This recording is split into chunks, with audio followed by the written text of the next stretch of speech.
Yesterday we read the Book of Ruth, Sefer Ruth, and it's a very interesting book, and there's a reason for it being read on Shavuot, is because of Ruth's conversion, that she came from a nation that is despised by the Jews, Moab, uh, and in all that, she still converts, in spite of the fact that she knows there's no future for her with the people of Israel.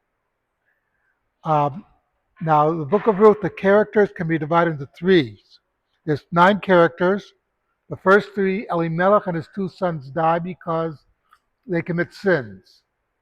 Elimelech's sin is, of course, that he left the land of Israel during a famine, and also the first line tells us something else about him. It says, "In the days when the judges were judged," you know, or the days the judges judged. It can also be translated as days when the judges were judged, which means there was anarchy in the land. He was a leader. He could have gotten people to be on the correct path, and he chose to run away.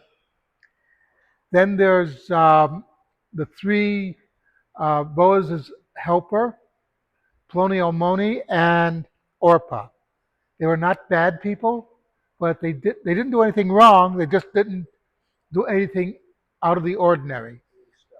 They didn't step up and do, like they just did what you're supposed to do, but nothing special.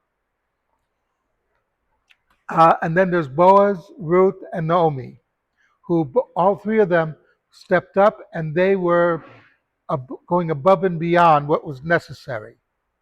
Now, I should note that when Ploni Almoni, who, by the way, his name literally translates as John Doe, says, "I don't want to marry Ruth because I don't want to perpetuate the name of her husband."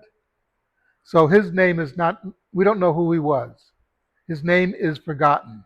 He's called John Doe.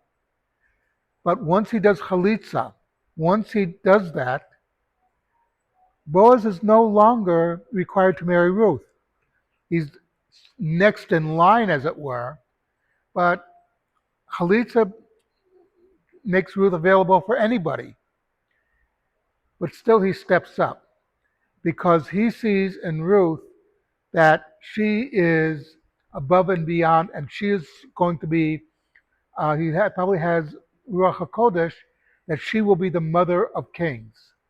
And he understands that. He steps up and he marries her. He marries her, and so that's, showing that he's going above and beyond what was necessary, way beyond that.